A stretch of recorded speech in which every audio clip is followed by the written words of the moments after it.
Hi, Adam here. I'm sitting down, I'm just going to enjoy a cup of tea and a biscuit and muse a little bit about executive pay. So if you want to take a moment, go and make yourself a brew and we can have a little chat. Excellent, let's begin.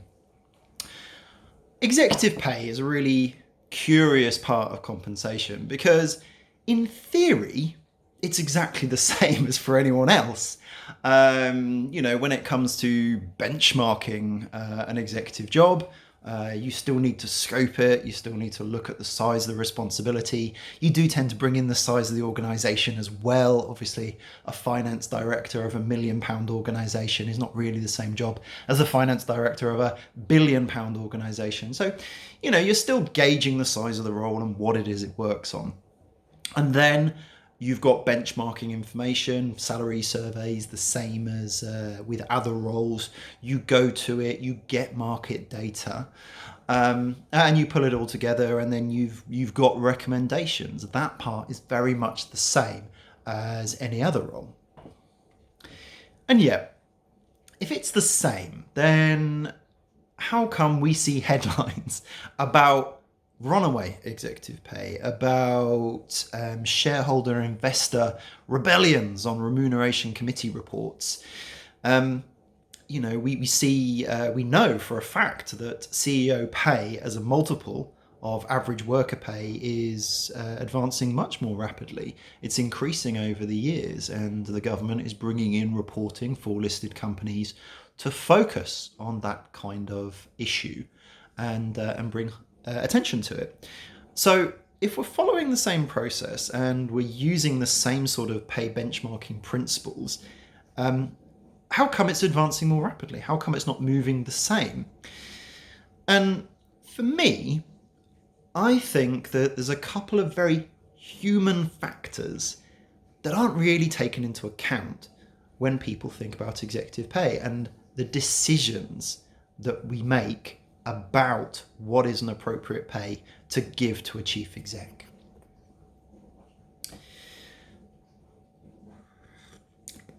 So consider this. For me, there's very much sort of two different angles to this. Now, I've said we follow the same principle. We look at the market data, and as often as not, organizations will pick out the median. That's the sort of the middle earner of the comparator group and say, okay, this is our reference point. And as with most jobs, you have a bit of a range from one side to the other. But this is the issue.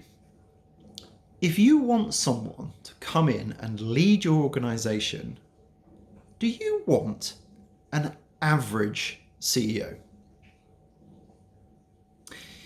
When you're looking for who to find, are you going to go, yep, I want someone that's the same as everywhere else that will come in and do an average job?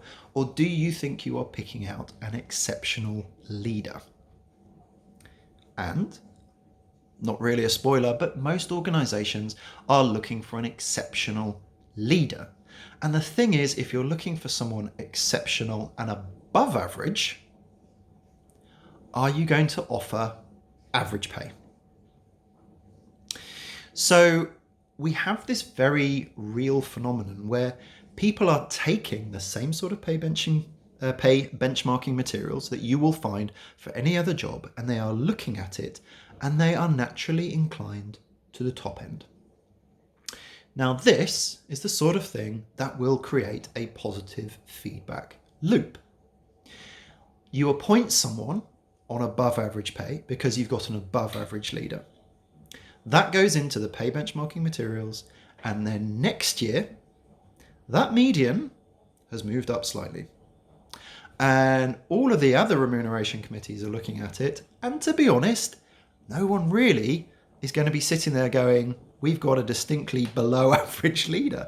So everyone is going to be looking at that median, that higher point, and they're going to be wanting to increase pay as well. They're going to be wanting to come up to it or even go above it again. And CEOs, especially of listed companies, they can see other CEOs' pay. It's in published reports, and they'll be applying pressure as well. So with executive pay, with the best will in the world and following exactly the same principles as you apply for any other role in the organisation, there is a phenomenon, a very real human factor that will drive this positive feedback and accelerate CEO pay above the rest. So there's another factor as well, though, and this is almost kind of, it's not exclusive to executive roles. You do see it at all levels of the organisation. But again, it's a human factor. It's a lot easier to say no to someone that you don't know.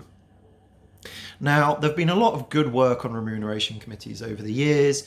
No longer are chief execs allowed to sit on the remuneration committee that decides their own pay. I've seen organisations where that doesn't happen. Universities still allow their vice chancellors to sit on the remuneration committee, and a number of the scandals about pay have been linked to organisations where they've directly influenced it. But even away from that, you've still ultimately got to look someone in the eyes and tell them what they are or aren't going to get in terms of their pay. And that makes it harder to give smaller increases or to draw that line that people often talk about to say, look, we've got to stop runaway executive pay. We've got to say, enough is enough. But actually, this human factor, why aren't I at the median? Why aren't I getting more than these companies? Are you saying I'm not as good as those people? Are you saying you don't have faith in me, that you don't value me? And it's just one person.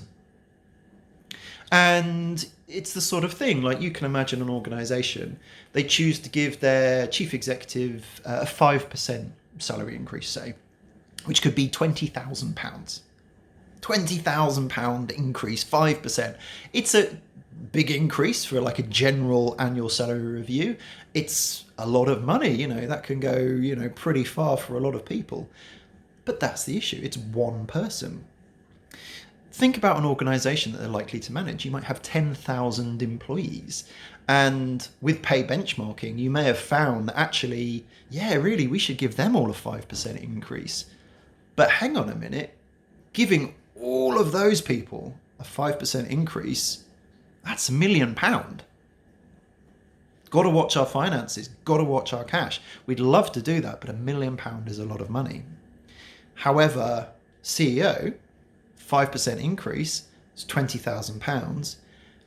Yeah, it's quite a bit of money, but it's just for one person, and we know he's worth it because he's above average. And also, I don't really want to be the one that has to look him in the eye and tell him that we're going to do something, smaller or more in line with everyone else. And this is very much not to demonize any part of this process. It's just trying to pull out and recognize that there is a very human factor here. There is a drive to have exceptional leadership and to reward it with above average pay. And there is also the feeling that you know the individuals, you know their worth, and it's only a small amount of pay relative to the overall wage bill and the amount that would be needed to give larger increases to that large group of lower paid people. So for this little chat, tea and a biscuit, it's not really to talk about solutions, but just to highlight a couple of factors that for me don't really get properly discussed. Anyway, I hope very much you've enjoyed your cup of tea and your biscuit. And now I wish you have a good day.